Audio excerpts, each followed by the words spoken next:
यानी आप देख सकते हैं कि पिछले 40 साल पहले जब ये विषय उठा तो देश में बहुत सारे लोग, क्योंकि हमारे देश में सो कॉल्ड जो सेकुलरिज्म है और उसकी जो समझ है लोगों के बीच में, उसके कारण बहुत सारी ऐसी धारणाएं थी कि आज के समय में, हम आधुनिक समय में हमें इस प्रकार की चीजें आवश्यक है कि नहीं है। भगवान राम थे कि नहीं थे, आज उनकी क्या प्रासंगिकता, बहुत सारे मुद्दे उठाए गए, हम सब जानते हैं। परंतु एक निश्चित भाव से सामान्य जन में वो विषय पहुंचाने के बहुत सारे अभियान हुए और उन अभियानों के माध्यम से लोगों तक ये विषय सतत रूप में पहुंचाया गया कि भगवान श्री राम हमारा परिचय है, हमारी आइडेंटिटी है, हमारी अस्मिता है, उनका जीवन आज भी प्रासंगिक है, उनके जीवन के मूल्य आज भी प्रासंगिक है, हमारे जन जन में राम है और राम के इतिहास के जो सारे पहलू है उसके संदर्भ में धीरे धीरे लोगों के बीच में वो भाव का जागरण हुआ। वो अगर ये मानते हैं कि देश का विभाजन इसलिए हुआ कि शायद मतलब ये स्वाभाविक था, हम लोग अलग अलग थे, जैसे कि आज एक जनरल ने बोला है अपने पड़ोसी देश के कि हम लोग अलग थे इसलिए अलग हो गए, तो ये राष्ट्र की कल्पना के स्पष्टता के अभाव के कारण ये होता है। और इसलिए उनका विचार स्पष्ट था कि ये मूल जो विचार है राष्ट्र की अपनी कल्पना,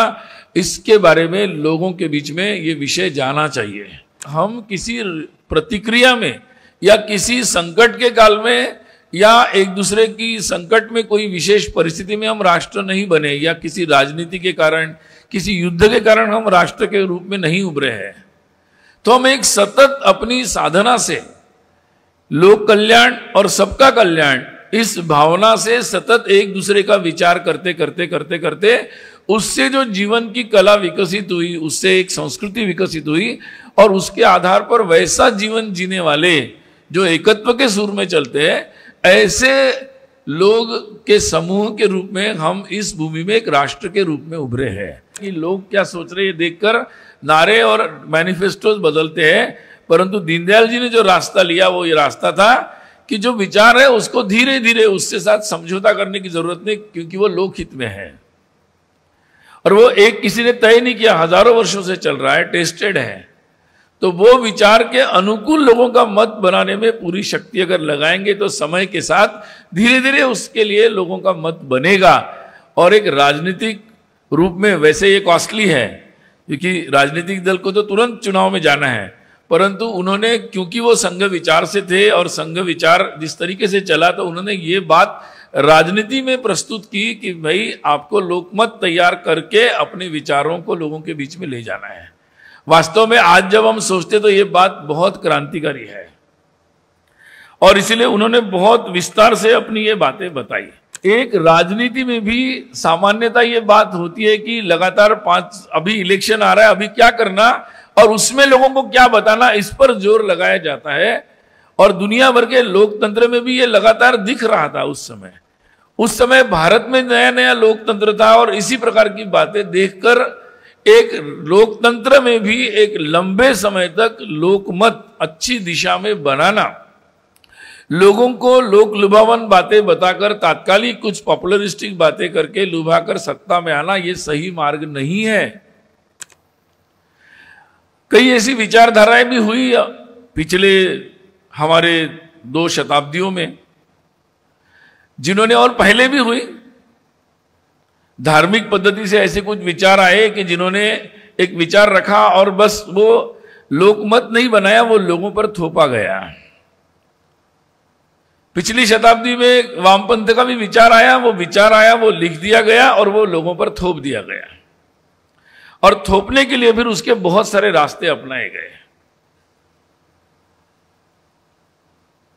और इसीलिए जब ऐसा किया जाता है तो वो बातें कुछ समय चलती है, या तो उनमें विकृति आती है या धीरे धीरे उसकी लोक मान्यता समाप्त हो जाती है। यानी वो लोगों के लिए कारक नहीं, मतलब लोगों के लिए अपाय, उससे मतलब लोगों के कल्याण के विरोधी बन जाती है। ऐसा भी अनुभव हम लोग देखते हैं। आज जिस विषय की हम चर्चा कर रहे हैं तो उसमें लोकमत क्या है, लोग क्या समझते हैं, वो बहुत महत्वपूर्ण है। अगर लोग सही तरीके से बात को नहीं समझते हैं तो हम उस सही बात को भी स्थापित नहीं कर सकते।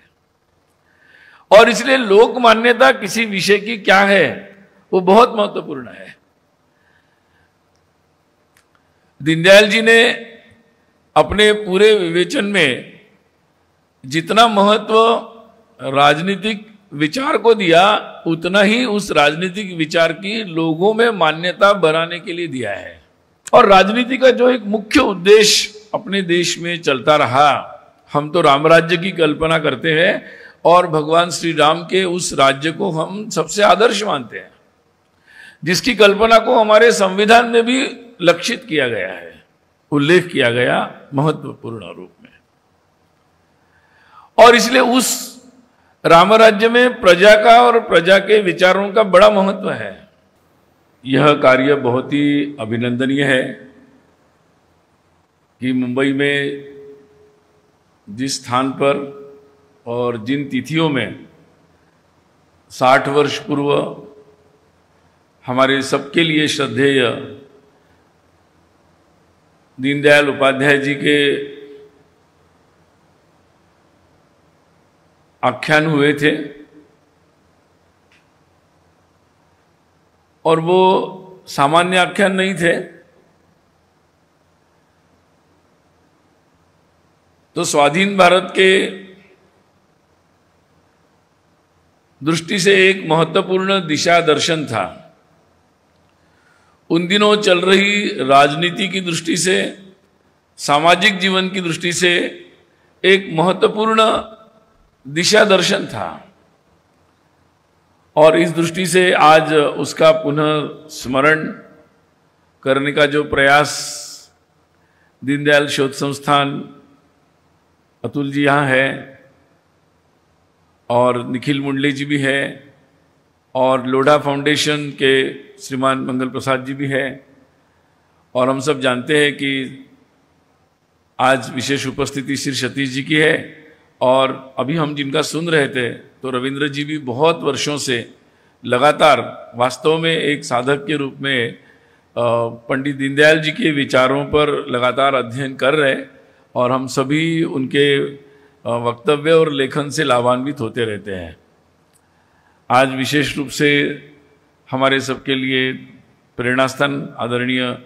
भंते राहुल बोधी जी भी उपस्थित है, मैं उनको भी प्रणाम करता हूँ।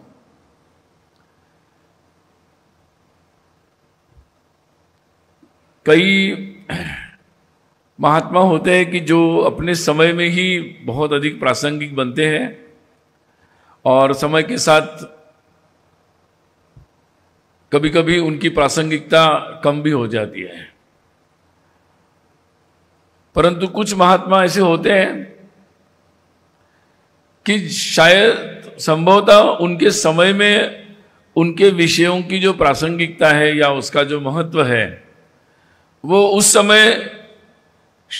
कम लोगों को समझ में आता है, परंतु जैसा जैसा समय जाता है तो उनकी बातों का जो महत्व है, उन्होंने जो विषय सामने रखा, उसका महत्व ध्यान में आता है। और मुझे लगता है कि 60 वर्षों बाद भी हमें उनके विषय इतने प्रासंगिक लग रहे हैं, और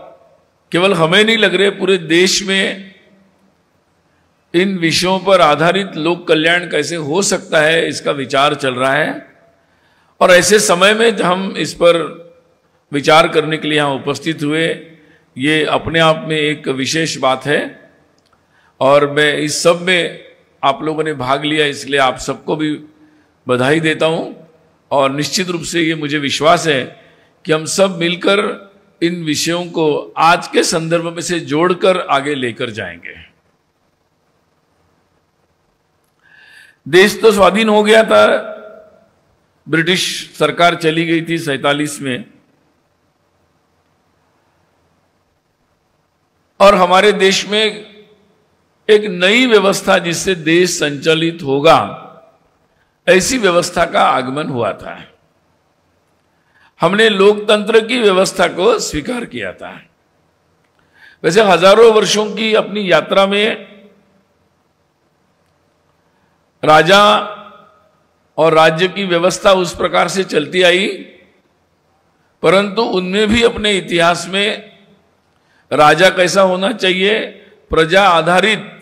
या प्रजा के सेवक के रूप में उसको कैसे कार्य करना चाहिए और राज्य चलाने में प्रजा का कैसे सहभाग होना चाहिए, इसके बारे में काफी सारा चिंतन, काफी सारे प्रयोग और बहुत लंबे समय तक चलने वाले गणराज्य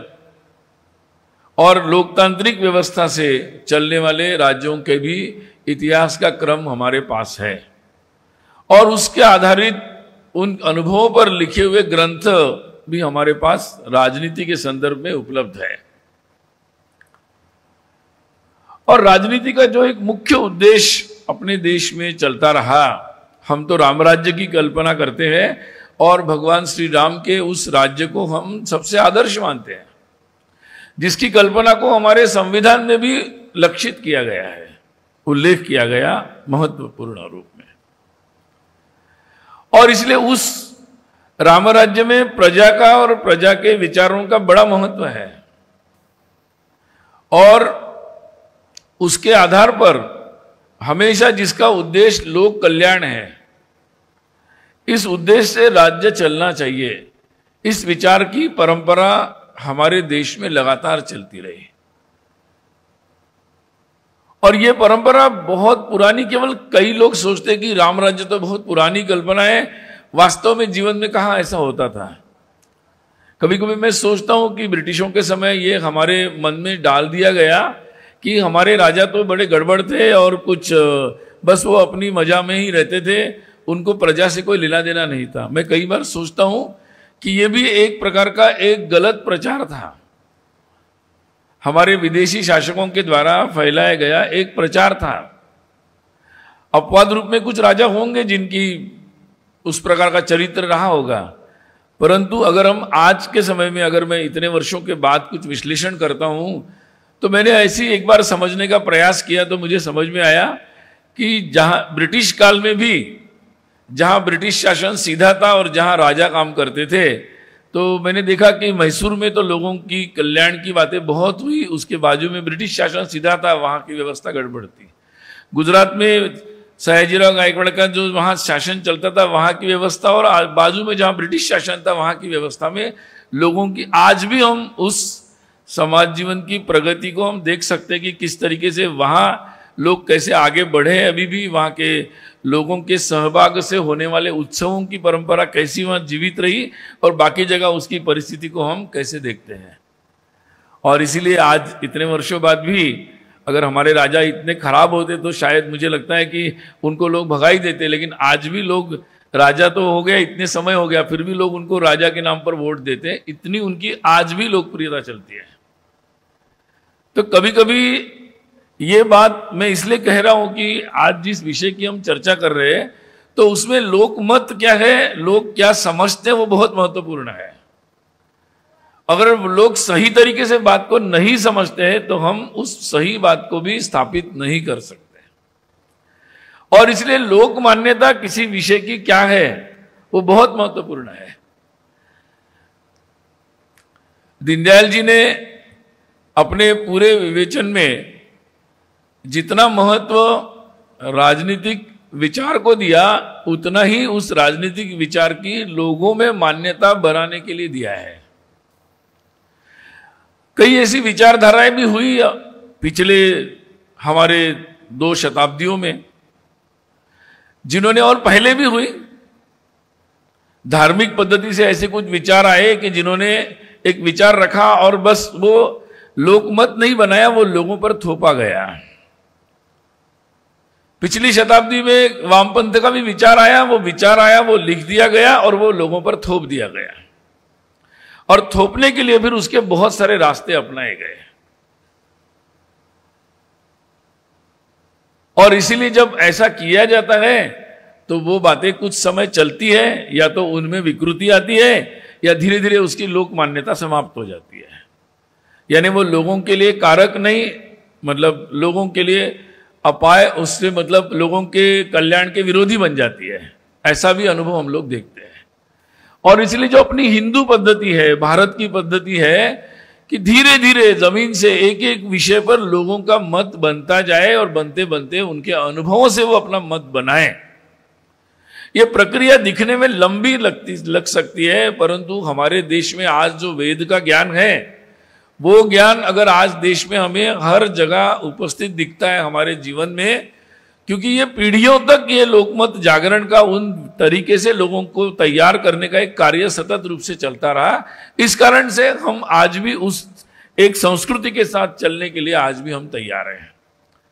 तो दीनदयाल जी ने भी ये जो रास्ता है राजनीति के लिए, वो तो वैसे संघ के प्रचारक थे, परंतु वो राजनीतिक दल के रूप में अपनी बात को प्रस्तुत, राजनीतिक दल में कार्य करते थे। और देश के राजनीति में, क्योंकि चुनाव के समय प्रचार तो होते हैं, चुनाव के समय प्रचार में बहुत सारी बातें बताई जाती है, कही जाती है, और जिसमें एक शब्द आजकल लिखते हैं पॉपुलर स्लोगन्स, लोक लुभावन बातें भी कही जाती हैं, लेकिन फिर उनकी जो आयु होती है वो बहुत कम होती है। और इसलिए एक राजनीति में भी सामान्यता ये बात होती है कि लगातार अभी इलेक्शन आ रहा है, अभी क्या करना और उसमें लोगों को क्या बताना, इस पर जोर लगाया जाता है। और दुनिया भर के लोकतंत्र में भी ये लगातार दिख रहा था उस समय भारत में नया नया लोकतंत्र था, और इसी प्रकार की बातें देखकर एक लोकतंत्र में भी एक लंबे समय तक लोकमत अच्छी दिशा में बनाना, लोगों को लोक लुभावन बातें बताकर, तात्कालिक कुछ पॉपुलरिस्टिक बातें करके लुभाकर सत्ता में आना, ये सही मार्ग नहीं है। तो एक लंबा रास्ता भी है कि जिसमें आप जिस लोक कल्याण के मार्ग पर चलना चाहते हो उसके लिए लोगों का मन बनाओ, उसके लिए एक लंबा प्रयास करो। और इसलिए राजनीतिक तौर पर भी उन्होंने जो एक दिशा रखी कि विचार के साथ, सामान्यता ऐसे होता है कि लोग क्या सोच रहे हैं देखकर नारे और मैनिफेस्टोज बदलते हैं, परंतु दीनदयाल जी ने जो रास्ता लिया वो ये रास्ता था कि जो विचार है उसको धीरे धीरे उसके साथ समझौता करने की जरूरत नहीं, क्योंकि वो लोकहित में है। और वो एक किसी ने तय नहीं किया, हजारों वर्षों से चल रहा है, टेस्टेड है। तो वो विचार के अनुकूल लोगों का मत बनाने में पूरी शक्ति अगर लगाएंगे तो समय के साथ धीरे धीरे उसके लिए लोगों का मत बनेगा। और एक राजनीतिक रूप में वैसे ये कॉस्टली है, क्योंकि राजनीतिक दल को तो तुरंत चुनाव में जाना है, परंतु उन्होंने, क्योंकि वो संघ विचार से थे और संघ विचार जिस तरीके से चला, तो उन्होंने ये बात राजनीति में प्रस्तुत की कि भाई आपको लोकमत तैयार करके अपने विचारों को लोगों के बीच में ले जाना है। वास्तव में आज जब हम सोचते तो ये बात बहुत क्रांतिकारी है, और इसलिए उन्होंने बहुत विस्तार से अपनी ये बातें बताई। उदाहरण के तौर पर दीनदयाल जी ने ऐसी कुछ बातें भी उपस्थित की। उन्होंने कहा कि उन दिनों जो बातें चल रही थी, आपने देखा होगा कि श्री गुरुजी, डॉक्टर जी ने अपने स्थापना के समय ही हिंदू राष्ट्र शब्द का उपयोग किया, और श्री गुरुजी, गोलवलकर गुरुजी अपने पूरे आख्यानों में राष्ट्र के बारे में वक्तव्य देते रहे। पूरे उनके अगर 33 वर्षों की यात्राओं को हम देखेंगे तो उसमें इस बात को समझाने में वो लगातार लगे रहे कि राष्ट्र की कल्पना क्या है। और इसीलिए दीनदयाल जी ने अपने इन व्याख्यानों में इस बात का भी उल्लेख किया था कि अगर हम एक भारत की कल्पना करते हैं, तो भारत की कल्पना अगर करते हैं तो भारत की कल्पना के संदर्भ में लोग क्या समझते हैं उस पर वहां से शुरुआत करनी होगी। क्योंकि देश जो हमारा स्वाधीन हुआ वहीं से इस बारे में कई सारी बातें चल रही थी कि हमारा देश क्या है, हमारे देश की एकता मतलब क्या है। हिंदू मुस्लिम एकता को एक नए तरीके से प्रस्तुत कर दिया गया कि जैसे मतलब एक कोई समझौता कर लो और उससे कॉम्प्रोमाइज्ड यूनिटी है हमारी, ये इस तरीके से बात को प्रस्तुत किया गया। और इसलिए अगर कोई अपने भारत के अखंडता की बात करता है और उसमें हिंदू राष्ट्र की कल्पना रखता है तो वो बात भी एक तरीके से कम्युनल मानी गई, क्योंकि भारत की कल्पना के संदर्भ में ही अगर मूल बात की स्पष्टता नहीं होगी तो क्या होगा। और इसलिए दीनदयाल जी ने उस बात पर भी बहुत जोर दिया कि लोगों के बीच में ये भारत की जो कल्पना है कि भारत एक कैसा राष्ट्र है और भारत का जो उदय हुआ वो राष्ट्र का उदय कैसे हुआ, और उसकी जो पूरी कल्पना है कि हम किसी प्रतिक्रिया में या किसी संकट के काल में या एक दूसरे की संकट में कोई विशेष परिस्थिति में हम राष्ट्र नहीं बने, या किसी राजनीति के कारण, किसी युद्ध के कारण हम राष्ट्र के रूप में नहीं उभरे हैं, तो हम एक सतत अपनी साधना से लोक कल्याण और सबका कल्याण, इस भावना से सतत एक दूसरे का विचार करते करते करते करते उससे जो जीवन की कला विकसित हुई, उससे एक संस्कृति विकसित हुई, और उसके आधार पर वैसा जीवन जीने वाले जो एकत्व के सुर में चलते हैं, ऐसे लोग के समूह के रूप में हम इस भूमि में एक राष्ट्र के रूप में उभरे हैं। इसका मूल तत्व ही यह है। और इस मूल तत्व से जितना लोगों का परिचय होगा, तो फिर हम आज के समय में जो हमारे सामने लगातार जो प्रश्न आते हैं कि हम है क्या, हम उत्तर के हैं, हम दक्षिण के हैं, हम कौन सी भाषा बोलने वाले हैं, हम किस तरीके से चलने वाले, हम कौन सी राजनीतिक दल के हैं, हमारी राजनीतिक विचारधारा क्या है, हम आर्थिक दृष्टि से कैसे विचार रखते हैं, ये भेद के मुद्दे नहीं बन सकते हैं। और इस मूल कल्पना के अभाव में या उसकी स्पष्टता के अभाव में निश्चित रूप से ये प्रश्न बहुत महत्वपूर्ण बन सकते हैं। और इसलिए दीनदयाल जी ने जो महत्वपूर्ण बात कही कि सामान्य समाज में इस मूल बात की अनुभूति को पहुंचाना अत्यंत आवश्यक है कि हमारा राष्ट्र क्या है, और उस संदर्भ में बात को पहुंचाना। उन्होंने एक बात और कही थी कि जो ये बात अगर समझ में आती है, तो जो बात एक भाषण के रूप में, एक रेटोरिक के रूप में कभी कभी लोगों को लगता है कि हम, कभी कभी बोला जाता है कि आप कच्छ से वहां तक, यहां से जम्मू कश्मीर से केरला या कन्याकुमारी तक, तो ये रेटोरिक नहीं है, ये वास्तव में हमारी एक जीवंत कल्पना है। और इसीलिए फिर लोकमत जागरण में, लोकमत परिष्कार में इसके अनुभूति, जब तक इसकी अनुभूति हर जन को तक नहीं पहुंचाई जाती, तब तक इस भाव से सब जुड़ते नहीं है। और इस भाव से जब जितना जुड़ते चले जाते हैं, तो स्वाभाविक रूप से उसका दर्शन हम लोगों को होता है। और इसलिए उन्होंने और एक बात भी कही, उन्होंने कहा था कि जो भारत के संदर्भ में जो धारणा है कि ये एक पराजय या पराजित होने वाला राष्ट्र है, उन दिनों ये बात बहुत थी। आज तो हम लोग बहुत उस भाव से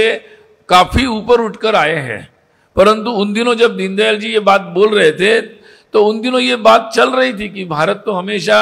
ऐसे पराजित राष्ट्र है, हम हर जगह पराजित हुए, हमने धोखे खाए और हम पराजित होते चले गए। इसका कारण क्या है? तो इसका कारण भी यही है कि हमारे देश में जितने भी संघर्ष हुए और कितने सारे दुनिया के लोगों के साथ हमारा संबंध आया, हम एकाध आइसोलेशन में नहीं थे, और हमने लोगों के साथ हमारा संवाद हुआ, युद्ध हुए, युद्ध में हम लोग जीते, युद्ध में हारे तो लोगों ने अपनी भूमिका निभाई, और लोगों ने धीरे धीरे जो जीत कर आए थे उनको भी अपने में समा लिया। इसलिए शक, खून, सब लोगों की जो कहानी है वो उस तरीके की है। अब ये कहानी अगर लोगों के सामने होती है, तो फिर उनके आत्मविश्वास जो है उसका स्तर अलग तरीके का हो जाता है। और जो राष्ट्र आत्मविश्वास से भरा होता है, उसके सोचने का तरीका, उसके सपनों का तरीका बहुत ही अलग होता है।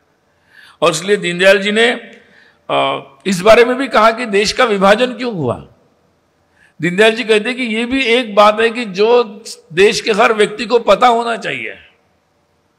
वो अगर ये मानते हैं कि देश का विभाजन इसलिए हुआ कि शायद मतलब ये स्वाभाविक था, हम लोग अलग अलग थे, जैसे कि आज एक जनरल ने बोला है अपने पड़ोसी देश के कि हम लोग अलग थे इसलिए अलग हो गए, तो ये राष्ट्र की कल्पना के स्पष्टता के अभाव के कारण ये होता है। और इसलिए उनका विचार स्पष्ट था कि ये मूल जो विचार है राष्ट्र की अपनी कल्पना, इसके बारे में लोगों के बीच में ये विषय जाना चाहिए। जितना इस बारे में स्पष्टता होगी कि हम लोगों का राष्ट्र के संदर्भ में और हमारे देश के जो इतिहास की महत्वपूर्ण घटनाएं हैं उसके प्रति देखने का दृष्टिकोण स्पष्ट होना चाहिए। और इसलिए हमारे देश के मतलब हमेशा होता है ना कि हम लोग जब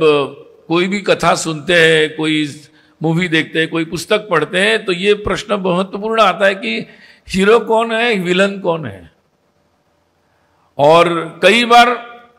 इसके संदर्भ में संभ्रम उत्पन्न होता है। इसलिए हमें स्पष्ट होना चाहिए कि इस देश में देश को बनाने वाले लोग कौन है, देश को तोड़ने वाले लोग कौन है। और इस बात के संदर्भ में जब संभ्रम उत्पन्न होता है तो बहुत सारी समस्याएं उत्पन्न होती है, जिसका हमने पिछले कई वर्षों में सामना किया है। और इसलिए उनका एक प्रसिद्ध वाक्य था कि एकता की अनुभूति के अभाव में यदि देश खंडित हुआ है तो उसके एकता के अनुभूति के भाव से ही अब वो अखंड हो सकता है। ये बहुत ही महत्वपूर्ण वाक्य है और इसीलिए आज के समय में ये सारी बातों को समझना बहुत जरूरी है। पिछले दीनदयाल जी के इस वक्तव्य और इस जो व्याख्यान था उसके 60 वर्षों की अगर यात्रा को हम लोग एक नजर से देखते हैं तो बहुत सारे ऐसे मुद्दे थे जिस पर लगातार एक लोकमत परिष्कार करते करते उन संदर्भ में लोगों के मन में इस संदर्भ में एक भावना सहमति बनती चली गई और उस संदर्भ में हम कुछ निष्कर्ष भी निकाल पाए। महत्वपूर्ण विषय था हमारे देश की अस्मिता क्या है, हमारे देश की पहचान क्या है। और इसलिए अयोध्या में भगवान श्री राम के मंदिर का जब विषय आया तो वास्तव में एक लोकमत जागरण का एक बहुत बड़ा अभियान बन गया। यानी आप देख सकते हैं कि पिछले 40 साल पहले जब यह विषय उठा तो देश में बहुत सारे लोग, क्योंकि हमारे देश में सो कॉल्ड जो सेकुलरिज्म है और उसकी जो समझ है लोगों के बीच में, उसके कारण बहुत सारी ऐसी धारणाएं थी कि आज के समय में हम आधुनिक समय में हमें इस प्रकार की चीजें आवश्यक है कि नहीं है, भगवान राम थे कि नहीं थे, आज उनकी क्या प्रासंगिकता, बहुत सारे मुद्दे उठाए गए, हम सब जानते हैं। परंतु एक निश्चित भाव से सामान्य जन में वो विषय पहुंचाने के बहुत सारे अभियान हुए और उन अभियानों के माध्यम से लोगों तक ये विषय सतत रूप में पहुंचाया गया कि भगवान श्री राम हमारा परिचय है, हमारी आइडेंटिटी है, हमारी अस्मिता है, उनका जीवन आज भी प्रासंगिक है, उनके जीवन के मूल्य आज भी प्रासंगिक है, हमारे जन जन में राम है और राम के इतिहास के जो सारे पहलू है उसके संदर्भ में धीरे धीरे लोगों के बीच में वो भाव का जागरण हुआ। यानी यहां तक आज के बंगाल में ये विषय उठाया गया कि राम तो इधर के है, बंगाल में तो राम नहीं है। परंतु ऐसा सच नहीं था, लेकिन बहुत लोग ऐसा मानते थे। हमारे देश में अगर बाकी लोगों को पूछे तो वो मानते थे कि ये तो वहां है, जबकि ये सच नहीं है। और इसलिए ये बात का सच धीरे धीरे धीरे बहुत सारे लंबे कई सारे ऐसे अभियान जिसमें समाज के हर व्यक्ति को जोड़ा गया और आज 30-35 वर्षों के बाद, 40 वर्षों के बाद हम सामान्य रूप से अनुभव कर सकते हैं कि लोगों की सहमति जब एक बात पर बन जाती है तो वो काम शांति से भी होते हैं, सबके सुख का कारण भी बनते हैं और राजनीतिक तौर पर भी इस बात की मान्यता मिलती है, राजनीतिक दलों के स्वर भी बदलते हैं और जितनी भी प्रशासन शासन सभी व्यवस्थाओं के स्वर भी बदलते हैं। क्योंकि लोकमत अगर किसी बात पर बन जाता है तो उस संदर्भ में लोक भावना अगर बन जाती है तो उसका परिणाम अलग होता है। और इसलिए ऐसे बहुत सारे ऐसे मुद्दे हैं जिस पर लगातार जागरण हुआ कि हमारा देश क्या है। हम सब उस सारे प्रक्रिया के हिस्सा, इसलिए उसका विवरण में नहीं दूंगा। अभी पिछले दिनों में हमारे देश के बारे में हमारा समाज जाति जाति और जाति धर्म शास्त्र से आती है और धर्म के आधार पर या हमारे हिंदू शास्त्रों के आधार पर ही जाति जाति का विभाजन है और उच्च नीच भाव या अस्पृश्यता भी उसी आधारित है, ऐसा मानने वाले बहुत लोग थे। परंतु जो हमारे साधु सन्यासी, हमारे पूजनीय शंकराचार्य जी, सभी लोगों ने बैठकर यह फैसला दिया और जब यह विषय लिया गया कि यह शास्त्रों के आधारित नहीं है और धीरे धीरे धीरे धीरे जहां इन विषयों की मान्यता ही नहीं अलग तरीके से स्थापित थी समाज में, धीरे धीरे ये लोक जागरण कार्य प्रारंभ हुआ। आज मुझे लगता है कि बहुत अच्छी मात्रा में समाज में इन बातों की मान्यता धीरे धीरे बन रही है। कुछ कार्य 30 वर्षों के हैं, कुछ 40, कुछ 50 के 100 वर्षों के, कुछ पीढ़ियों के हैं, परंतु लोक जागरण का कार्य सतत रूप में करने का होता है। और ऐसे बहुत सारे लोक जागरण के कार्य अपने देश में प्रारंभ हुए। देश की एकात्मता, आर्टिकल 370 और कश्मीर का उदाहरण हमारे सामने है। आज भी परसों जो घटना हुई है बहुत दुर्भाग्यपूर्ण है और निश्चित रूप से उन पर ठोस कार्रवाई होनी चाहिए और मुझे विश्वास है कि होगी। परंतु ये जो बात है कि जहां आप हिंदू हो और हिंदू है इसलिए आपको इस्लामिक जहां मेजॉरिटी है वहां आप नहीं रह सकते और इसलिए आपको मारा जाएगा, ये जो घटना हुई है ऐसी घटना लगातार हो रही थी और तब भी हमारे देश में सो कॉल्ड सेकुलरिज्म के नाम पर बहुत सारे लोग उसका समर्थन कर रहे थे। बहुत सारे लोग समर्थन कर रहे थे, राजनीतिक दल भी समर्थन कर रहे थे, बड़े बड़े मीडिया हाउस भी इस तरीके से लिखते थे। परंतु उस विषय को लेकर ये क्या विषय है, किस तरीके का विषय है, इस पर एक सतत मुझे लगता है कि लगभग 60, 70, 80 वर्ष ये पूरे देश में एक अभियान चला है।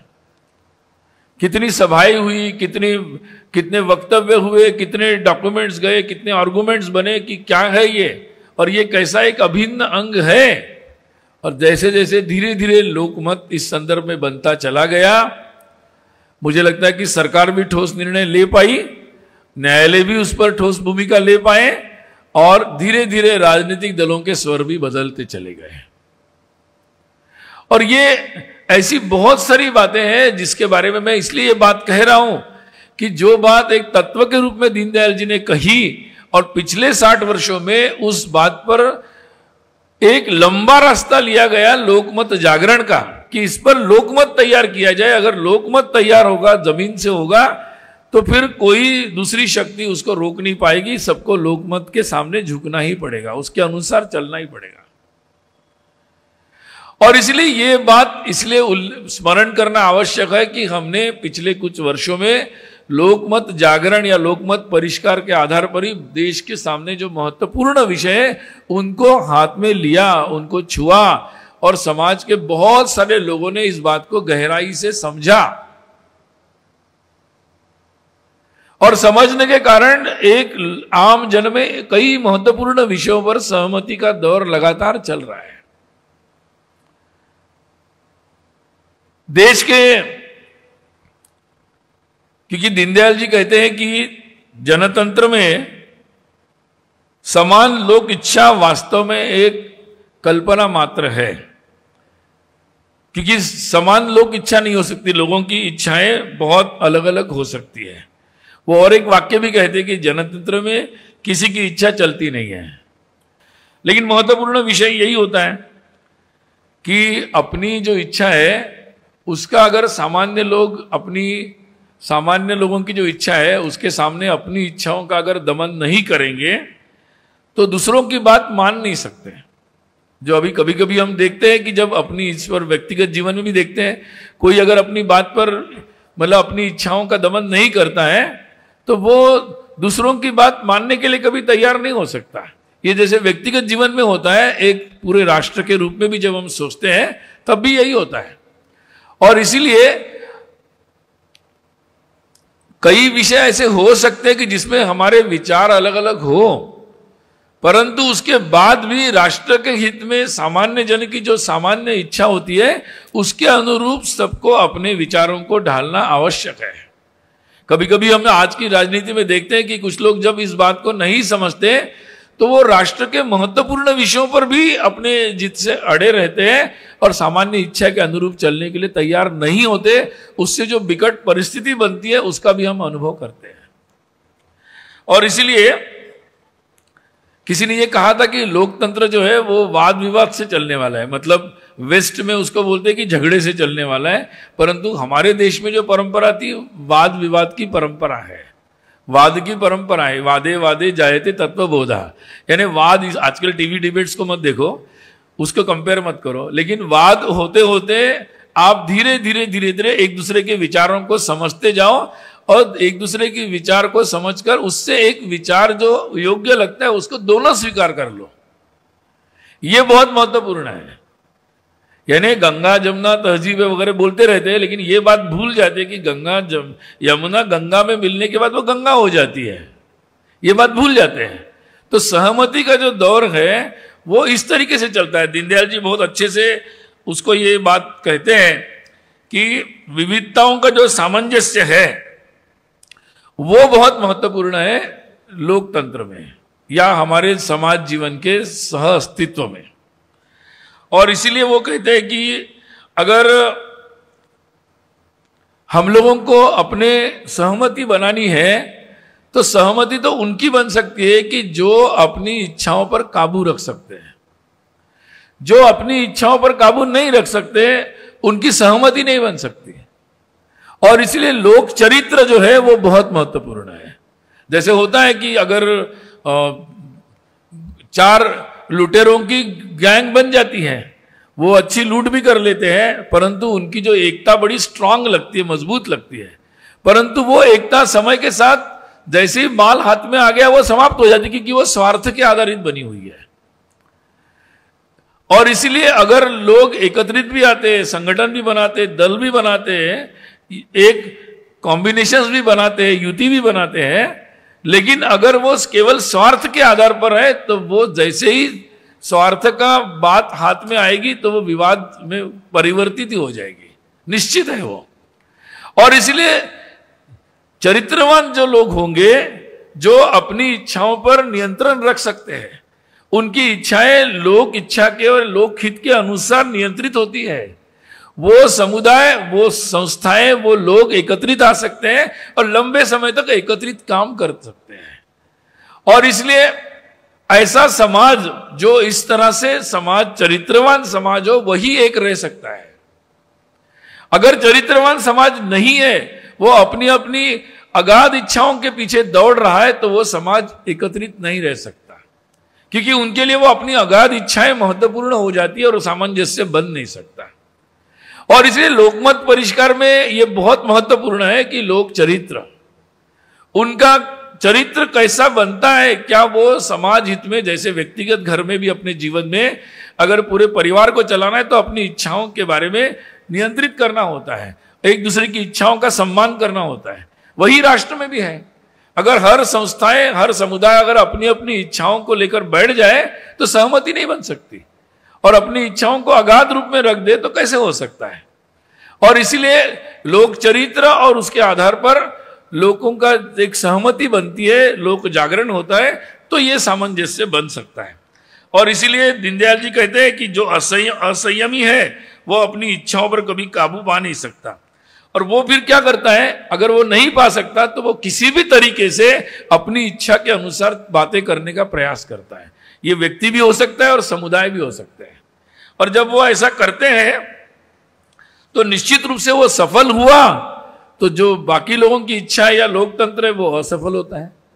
और अगर वो असफल हुआ तो वो दुखी हो जाता है। और एक बड़ा समुदाय अगर समाज में दुखी रहता है तब भी समाज या राष्ट्र उस तरीके से सुख में या आनंद में नहीं जा सकता। और इसीलिए दूसरों के मत का आदर करना,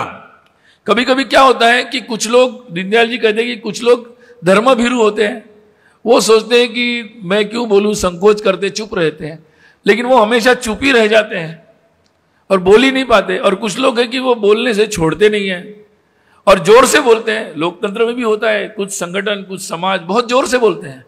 तो लगता है कि बहुत बड़ी आवाज हो जाती है, और बाकी लोग शांति से चलते रहते तो उनकी आवाज नहीं बनती। तो दीनदयाल जी कहते हैं कि ये जो, और इसलिए जो दुराग्रही दुर्जन होते हैं वो अपनी बात मनवा कर समाज के अगुवा बन जाते, they become the leaders of the society. और इसीलिए दीनदयाल जी इस बारे में कहते हैं कि संभवतः इसी संकट का सामना करने के लिए हमारे यहाँ शास्त्रकारों ने लोकमत परिष्कार की व्यवस्था की। मुझे लगता है ये 60 वर्ष पहले दीनदयाल जी ने कहा, आज भी इस प्रकार के परिष्कार की पूरे देश को हमारे लिए जरूरत है। और कुछ मुद्दों पर तो हम लोग आगे बढ़े, लेकिन बहुत सारे ऐसे मुद्दे हैं जिस पर इसकी जरूरत है, व्यक्तिगत जीवन में भी और सार्वजनिक जीवन में। क्योंकि आज भी हम ये देखते हैं कि कुछ लोग इतने जोर से आवाज उठाते हैं, अपनी जिद को इतना पकड़ लेते हैं और उसके लिए फिर किसी भी हद तक जाते हैं।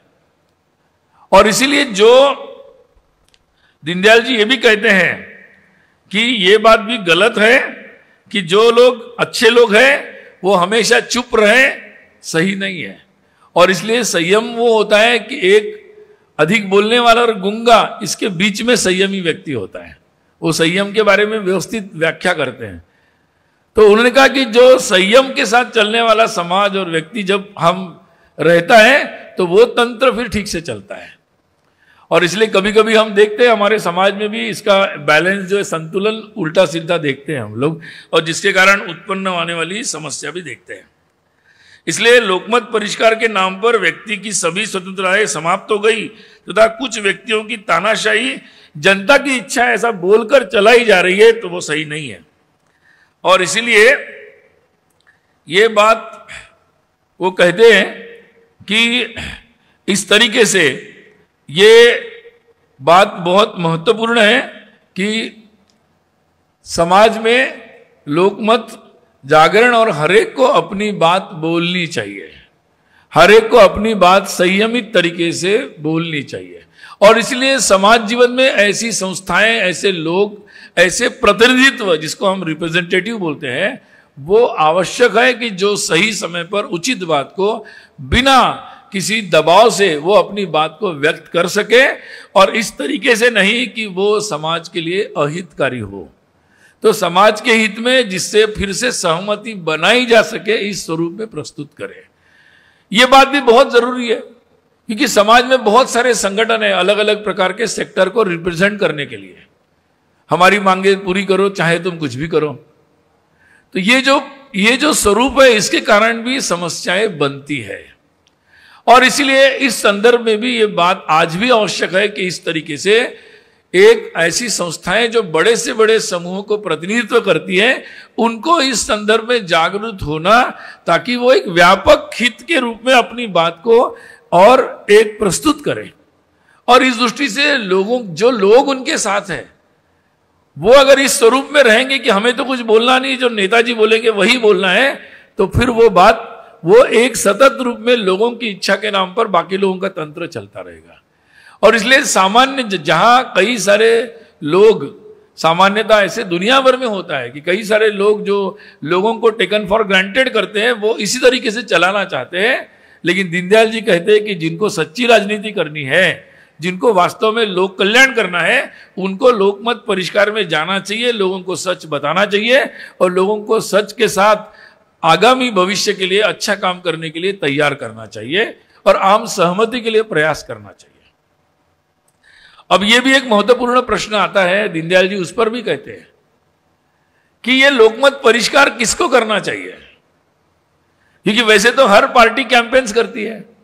हर प्रकार की संस्था अपना कैंपेन करती रहती है, अपने बातों को बताते रहते हैं। उसके लिए आजकल तो बहुत बड़े बड़े साधन हैं,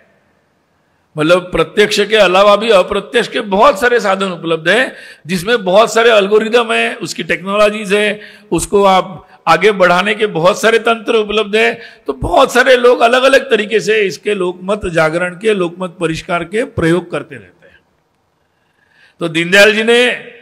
बहुत अच्छी बात इस संदर्भ में कही कि सही लोकमत का परिष्कार वो कर सकते हैं जो समाज की सज्जन शक्ति है। वो कहते कि जो वीतरागी है, सन्यासी है, या उस तरीके से समाज के वो लोग हैं कि जो समाज के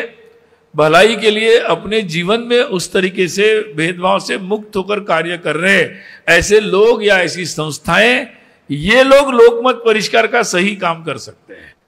और इसलिए समाज को ऐसी संस्थाओं को होना आवश्यक है, ऐसी संस्थाओं के गठन समाज में होना आवश्यक है, जिसके आधार पर यह वास्तविक लोकमत परिष्कार हो सकता है।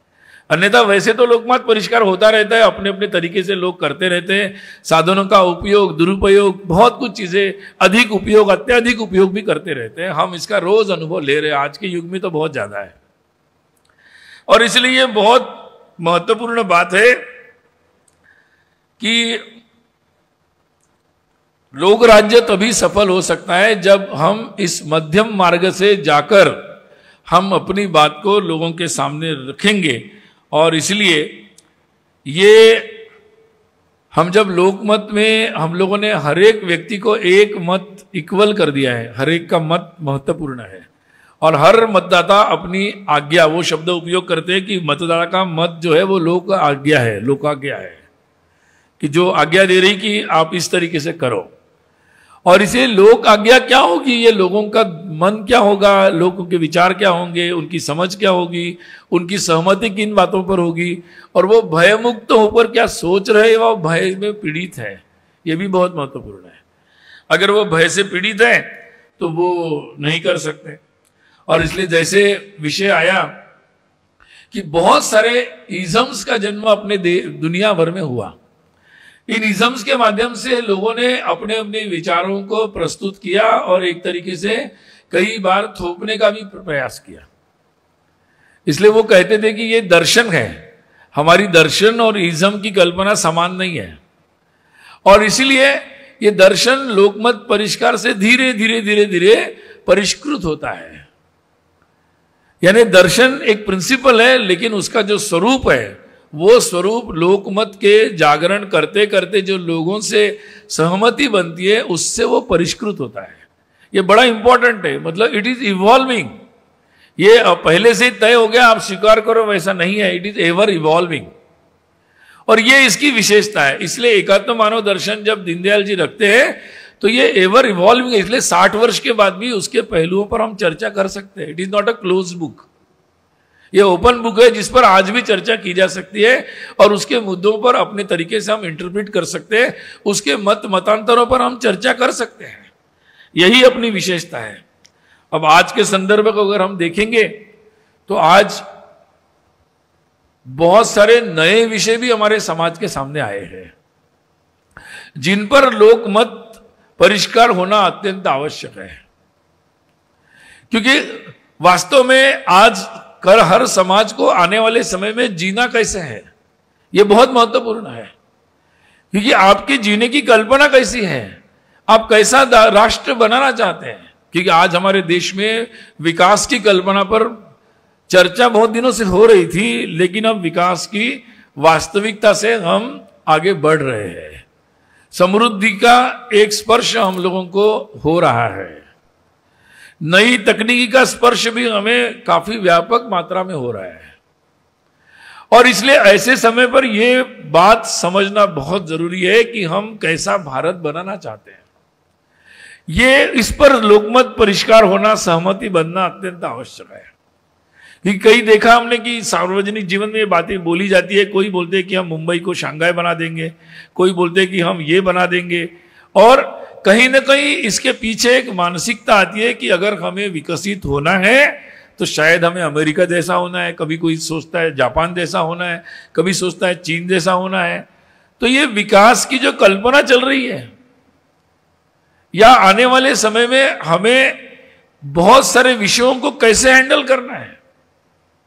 इन विषयों के बारे में हम भविष्य के अपने भारत की कल्पना कैसे करते हैं, तो इस पर एक जागरण की आवश्यकता है। दुनिया में बहुत सारे पिछले 200-300 वर्षों में नई नई तकनीकी आई, और नई तकनीकी ने धीरे धीरे धीरे धीरे उसकी एक लोकप्रियता बनी, और लोकप्रियता बनने के साथ साथ उसके आधार पर बाजार भी बने, वस्तुएं बनी, उत्पादन बने, और धीरे धीरे पूरे दुनिया में समाजों ने जो अपनी एक सांस्कृतिक परंपरा थी, अपने जीने की एक परंपरा थी, उनके साथ बहुत सारे समझौते किए। क्योंकि नई जो पद्धति आई उसने जीवन में, मानव जीवन में बहुत सारे एक सुखकारी अनुभव लाए, बहुत सारी हमारी सुविधाएं ऐसी हुई कि जिसके कारण हमने सुख का अनुभव किया, और जिसके कारण धीरे धीरे समाज ने अपनी जो मान्यता प्राप्त परंपराएं थी उनके साथ भी समझौते करते चले गए। अपने परिवार, अपने रिश्ते, हमारे जीने का तरीका, हमारे हैबिटेट्स कैसे होंगे, हमारे व्यवस्थाएं कैसे बनेगी, हमारा समाज जीवन कैसे चलेगा, इस पर बहुत सारी बातें एक तरीके से जैसी जैसी टेक्नोलॉजी आई उसके आधार पर, जैसा बाजार बना उसके आधार पर लोगों ने समझौते करते चले गए। ये केवल हमारे यहाँ नहीं हो रहा है, दुनिया भर में बहुत सारे जो आज विकसित देश हम जिनको मानते हैं उनमें ही भी ये बहुत सारा हुआ, और इस कारण से नई समस्याएं भी उत्पन्न हुई है। आज पर्यावरण की समस्याएं, हमारे परिवारों की समस्याएं, लोगों के रिश्तों की समस्याएं, बहुत सारी बातें हैं, उसका वर्णन लंबी लिस्ट हो सकती है। अब मैं ये अगर कहता हूं कि आज ये जो भी बातें हुई है ये एक दुनिया ने भी एक कीमत दी है उसके लिए, अपने सांस्कृतिक कीमत दी है, अपने परिवार, अपने रिश्ते, अपने जीवन के तरीके, अपना पर्यावरण, इसकी कॉस्ट, उसकी at the cost of all this, ये बहुत सारे जो नई बातें आई वो आई है। अब जब हम उस भारत के रूप में उस मोड़ पर उपस्थित है, तो लोकमत क्या कह रहा है, लोग क्या चाहते हैं, ये बहुत महत्वपूर्ण है, क्योंकि लोग जो चाहेंगे वैसे राजनीतिक दल और सरकारें उसी में अपनी प्रतिस्पर्धा में रहेंगे और उसी प्रकार की बातें करते चले जाएंगे। और इसलिए लोगों की मांग क्या है, लोग क्या सोचते, बहुत महत्वपूर्ण है। और इसलिए यह बात भी महत्वपूर्ण है कि क्या तकनीकी हमारा संस्कृति तय करेगी या हमारी संस्कृति के आधार पर हम तकनीकी का चयन करेंगे। ये आज के युग में हमारे सामने और पूरी दुनिया के सामने और विशेषकर भारत के सामने, क्योंकि आज भी हमारे पास चॉइस है। और इसीलिए बहुत महत्वपूर्ण बात है कि क्या हमें अपनी शक्ति पर, अपने पोटेंशियल पर, अपनी बुद्धि पर, अपनी क्षमताओं पर विश्वास है। कभी कभी लोग पूछते हैं कि आजकल भारतीय ज्ञान परंपरा के बारे में आप क्यों बोलते हैं, क्योंकि भारतीय ज्ञान परंपरा के बारे में लोग जानेंगे, भारत के योगदान के बारे में, विज्ञान के बारे में जानेंगे, तो इस मूल बात से वो निकल जाएंगे कि विज्ञान बाहर से आया, हमारा तो उससे कोई लेना देना नहीं था, हम तो अवैज्ञानिक ही थे, मतलब, या विज्ञान विरोधी थे। इन मान्यता से समाज को निकलना बहुत जरूरी है। वो निकलेगा तो हम मुक्त रूप से सोच पाएंगे कि हमें कैसा जीना है, हम वैसा नहीं करना चाहते, हम अपने संस्कृति के अनुरूप जीवन जी सकते हैं, मजबूरी नहीं है हमारी। हम इतनी शक्ति रखते हैं कि हमें जैसा जीना है वैसी तकनीकी और अधिक से अधिक सुविधाएं का निर्माण हम कर सकते हैं, जिसमें हम सुविधाओं के युक्त भी रहेंगे, आधुनिक भी रहेंगे, लेकिन अपनी जो मुख्य सुख है, अपना एक समाधान है जो हमारे सांस्कृतिक जीवन से हमें मिलता है, जिसमें हम कॉन्फ्लिक्ट से मुक्त होकर साथ में रह सकते हैं, आराम से रह सकते हैं। हम मित्रों के साथ, अपने परिवार के साथ, समाज में एक राष्ट्र के रूप में हम एक साथ रह सकते हैं, पूरी दुनिया को एक शांति से रख सकते हैं। और इसलिए इस संदर्भ में आज लोकमत जागरण की, लोकमत परिष्कार की आवश्यकता है। इसके बारे में एक जानना, समझना, आत्मविश्वास का उत्पन्न होना और उसके प्रयोगों के लिए सिद्ध होना। अन्यथा हम हमारे सारे पैसे, हमारी सरकारें दूसरों देशों के अनुसार डेवलपमेंट यहां करने में लगा देगी, क्योंकि लोगों की इच्छा है लोकमत, और उनको इलेक्शन में जाना है, इसलिए जो लोग चाहेंगे वैसा वो करते चले जाएंगे। एक पार्टी आए, दूसरी पार्टी वैसे ही करते चले जाएंगे। इसलिए महत्वपूर्ण है कि एक पार्टी या दूसरी पार्टी को दोष देने से नहीं होगा। दीनदयाल जी उसी बात पे जाते हैं कि लोगों की इच्छा अगर सही दिशा में चली और वैसा लोकमत जो ऐसा चाहते हैं, उनको लोगों के बीच में जाकर इस संदर्भ में किसी को, इस पार्टी को उस पार्टी को दोष देने से नहीं होगा। हम कैसा जीवन चाहते हैं, आजकल बड़ी चर्चा होती है फ्री बीच की, क्योंकि लोग चाहते हैं, लोग लेते हैं, लोग उस प्रकार से चलना चाहते हैं, देने वालों को लोग वोट देते हैं, तो धीरे धीरे एक के बाद एक वो बात समाज जीवन में स्थापित होती जाती है। चिंता लोग करते हैं, परंतु एक समाज के बड़े समुदाय को उसके संदर्भ में भूमिका, जागरूक होकर भूमिका लेनी पड़ेगी। जब हमारे पास लोग आएंगे तो बोलना पड़ेगा, हमें ये नहीं चाहिए, आप हमारे मोहल्ले के लिए, हमारे वार्ड के लिए, हमारे शहर के लिए ये बात प्रोजेक्ट लेके आइए, हम आपको वोट देंगे। ये बोलने वाला समाज रहेगा तो मुझे लगता है कि पॉलिटिकल पार्टीज के एजेंडा बदल जाएंगे। कोई अच्छी पार्टी हिम्मत कर पाएगी कि भाई हम ये न करते हुए भी लोगों के साथ इलेक्शन में जा सकते हैं और हम जीत सकते हैं। तो ये कॉन्फिडेंस किसी भी अच्छी से अच्छे पार्टी को तब आ सकता है जब वो ये अनुभव कर सके कि लोगों के मन में ये बात चल रही है और इसका प्रत्यक्ष प्रकटीकरण कहीं ना कहीं सिंबॉलिक रूप में क्यों ना हो रहा है, तभी ये हो सकता है। कई बार लोग सोचते कि सबसे पहले राजनीतिक दल सुधरेगा और बाद में बाकी सब सुधरेगा। अगर मुझे पूछेंगे तो मैं कहूंगा they will be the last.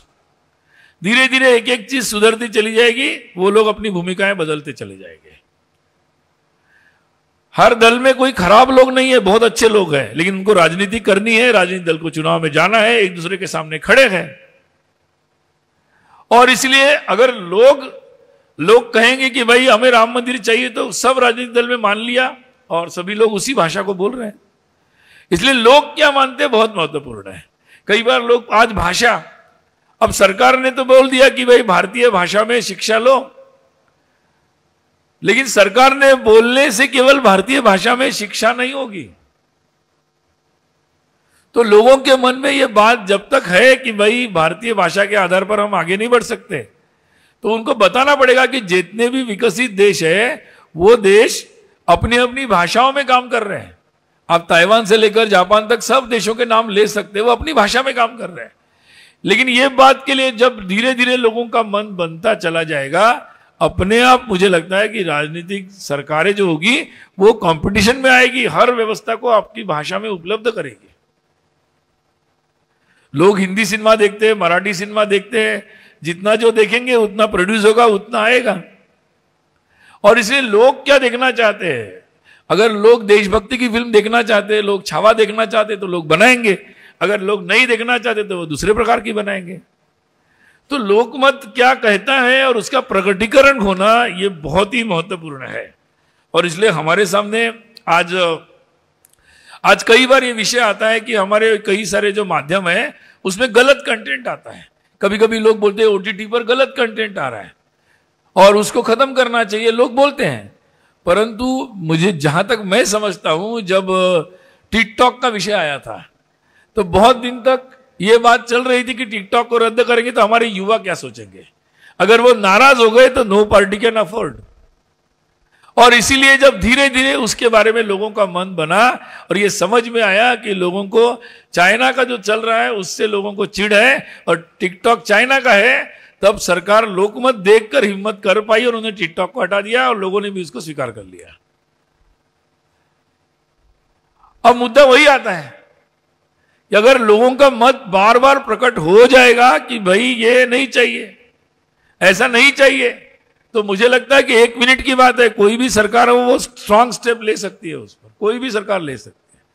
लेकिन वो लोकमत प्रकट होना आवश्यक है। और इसलिए मुझे लगता है कि आज के समय में ये लोकमत का प्रकटीकरण बहुत ज्यादा जरूरी है। जैसे जैसे ये बात समझ में आ रही है कि आप सो कॉल्ड सेकुलरिज्म के नाम पर दुनियादारी नहीं कर सकते, तो देखिए इस बार बांग्लादेश में जब दुर्दैवी घटना हुई तो सारे राजनीतिक दल, अलग अलग प्रकार के विचार के लोग, अलग अलग मत संप्रदाय के लोग जो अलग अलग अलगाव की बात करते, उन लोगों ने भी बांग्लादेश में हुई घटना पर एक उचित प्रतिक्रिया दी। कश्मीर की घटना पर भी एक बंदा है, एक व्यक्ति है जिसने बड़ी गलत प्रतिक्रिया दी है, बाकी सब ने बहुत सब जैसे देश पूरा एक होकर प्रतिक्रिया दे रहे हैं, ऐसा वातावरण बना है। जब ऐसा होता है तो मुझे लगता है कि जब सारे राजनीतिक दल भी बन जाते हैं, क्योंकि लोकमत है तो सारे इकट्ठा आते हैं और फिर स्ट्रांग स्टेप्स ली जा सकती है। तो ये बहुत सारे ऐसे विषय हमारे सामने हैं। अभी ये एआई आया है, आर्टिफिशियल इंटेलिजेंस। अब आर्टिफिशियल इंटेलिजेंस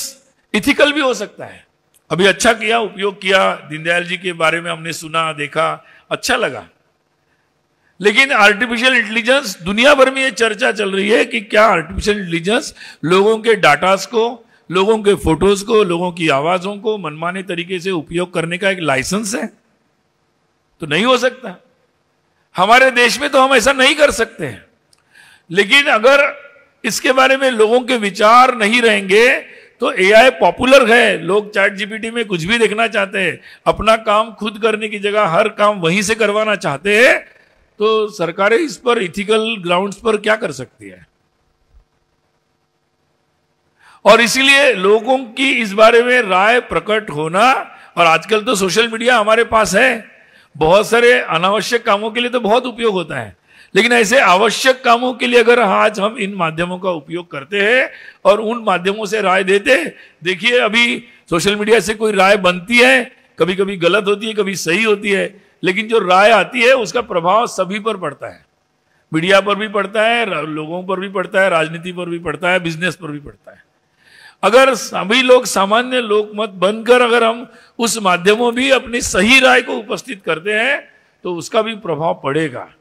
अब हम असहाय नहीं है, एक बंधन में नहीं है, बहुत सारे नए साधन नए जमाने के अनुसार हमारे पास उपलब्ध है और इसलिए उन बातों को हम उपयोग करते हुए बहुत सारी नई बातों को हम लोग उपस्थित कर सकते हैं। और इसलिए ज्यादा से ज्यादा लोग अगर इन बात को करते हैं तो बहुत ज्यादा हो सकती है। दीनदयाल जी एक शब्द उपयोग करते हैं, राष्ट्र के जागरूक प्रहरी, वो ऐसी संस्थाएं और लोग उनसे ये अपेक्षा करते हैं कि अगर राष्ट्र के जागरूक प्रहरी तैयार होते हैं, जो हर मौके पर हर जगह खड़े हैं, हर मोहल्ले में खड़े हैं, तो निश्चित रूप से उससे ही हम एक इस ऐसे स्तर के परिष्कार से हम एक उचित दिशा में पूरे देश को ले जा सकते हैं। और उससे जो एकता की अनुभूति प्रस्तुत होगी, हिंदुत्व की जो अनुभूति समाज में प्रस्तुत होगी, और उसके आधार पर लोग पॉपुलर पॉलिटिक्स छोड़कर निश्चित रूप से जो समाज के हित में है ऐसी बातों को करने के लिए केवल राजनीतिक दल नहीं, केवल सरकारें नहीं, समाज की बहुत सारी संस्थाएं, समाज की बहुत सारे ऐसे संस्थान, ऐसे एसोसिएशंस, जो भी सामाजिक इस प्रकार के हमारे समूह हैं, वो सारे समूह इस प्रकार के काम कर सकते हैं। और इसलिए आज के समय में जब हम अपने लोकतंत्र के आधुनिक समय का जो हमारा लोकतंत्र है और उसके हम लगभग 75 वर्ष पूरे कर चुके हैं, हमारे संविधान के भी 75 वर्ष चल रहे हैं, हमने एक नई व्यवस्था को लिया है, हमारे देश में धीरे धीरे हम दुनिया के ऐसे लोकतंत्र बन गए जिसमें हम दुनिया के सभी देशों से ज़्यादा अच्छे से हम निर्णय कर सकते हैं, शांतिपूर्ण तरीके से चुनाव ले सकते हैं। तो ये बात बहुत अच्छे से अब हमारे सामने है। आर्थिक दृष्टि से और राजनीतिक दृष्टि से, सैनिक दृष्टि से एक मजबूत दिशा में हम जा रहे हैं। हम हुए नहीं, हम जा रहे हैं उस दिशा में। और इसलिए पूरे समाज को इस बदलते परिप्रेक्ष्य के बारे में जानना, समझना, अज्ञानी होना भी अच्छा नहीं है, और इसलिए छुपा कर रखना भी अच्छा नहीं है। ट्रांसपेरेंसी भी महत्वपूर्ण है। और इसलिए समाज के सभी लोगों तक ये बातें पहुंचे जिससे उनका आत्मविश्वास कमजोर न हो, उनका आत्मविश्वास बढ़े, सह अस्तित्व ये संभव है, हम सब मिलकर सहमति बना सकते हैं। ये जो अनुभूति है, ये अनुभूति भी लोगों के अंदर बढ़े। और इसके लिए सभी लोगों को, वो बोलते हैं ना कि काम किसको करना चाहिए, ये काम कौन करेगा, तो जिसको समझ में आए वो शुरू करे, दूसरे के लिए रुकने की जरूरत नहीं। दीनदयाल जी कहते हैं कि हर व्यक्ति में ये क्षमता है और हर एक को ये दायित्व लेना है कि राष्ट्र के जागरूक प्रहरी का। और इसीलिए उस दृष्टि से ये प्रयास आज के समय में समाज में अत्यंत आवश्यक है। और उस दृष्टि से हम आने वाले समय के जो पीढ़ियां हैं हमारी, और जिस तरीके से एक राष्ट्र के उस मोड़ पर हम लोग हैं इतिहास के, कि जिसमें हम आर्थिक दृष्टि से, टेक्नोलॉजी की दृष्टि से, मिलिट्री की दृष्टि से हम एक सक्षम बनने जा रहे हैं। और इसलिए हम कैसे व्यवहार करते हैं, हमारा राष्ट्र इस समय अपने देश की धर्म के बारे में दुनिया भर में विवाद हो रहे हैं, इसको हम कैसे प्रस्तुत करते हैं, क्योंकि रिलीजन के नाम पर विवाद हो रहे हैं दुनिया भर में, बहुत सारी समस्याएं हो रही है। परंतु हम अपने धर्म के आधार पर हम कैसे हर प्रकार के लोग एक साथ रह सकते हैं, क्योंकि इस देश में हिंदुत्व के आधार पर चलने वाले लोग बहुसंख्यक हैं। और इसलिए वो इस देश के लोगों को और दुनिया भर के ऐसे लोगों को रास्ता दिखा सकते हैं कि कौन सा रास्ता है जिससे हम सहमति, सह अस्तित्व और खुशहाली से रह सकते हैं। तो बहुत सारे ऐसे विषय हैं और जिसके बारे में आज हम केवल बोलने की नहीं, कुछ कर दिखाने की स्थिति में पहुंचे हैं। और इसलिए ये निर्णायक दौर है भारत के लिए, भारत के समाज के लिए। और ऐसे समय पर हम दीनदयाल जी के जो लोकमत परिष्कार है उसका स्मरण कर रहे हैं, उनके विचारों का स्मरण कर रहे हैं। ये अत्यंत प्रासंगिक है और उन बातों को रखकर अगले कुछ वर्षों में अगर हम इस दिशा में आगे बढ़ते हैं तो जो 60 वर्षों में हमने इस दिशा में उपलब्धि प्राप्त की है उससे कई गुना उपलब्धि आने वाले समय में प्राप्त होगी। क्योंकि हो सकता है कि पिछले 60 वर्षों में हमारे प्रयास एक तरफा चल रहे थे, लेकिन आज की परिस्थिति में समाज की बहुत बड़ी शक्ति, सज्जन शक्ति आज इन्हीं बातों को लेकर आगे बढ़ने के लिए उत्सुक है। अब हम आए कि हम सब लोग उनको जोड़े, ज़्यादा से ज़्यादा लोगों को हम अपने आसपास के लोगों को जोड़ें और इस लोकमत परिष्कार में अपने एक सैनिक की भूमिका को हम निभाएं। यही उनके प्रति सच्ची श्रद्धांजलि होगी। ये कहकर मैं अपनी वाणी को विराम देता हूँ।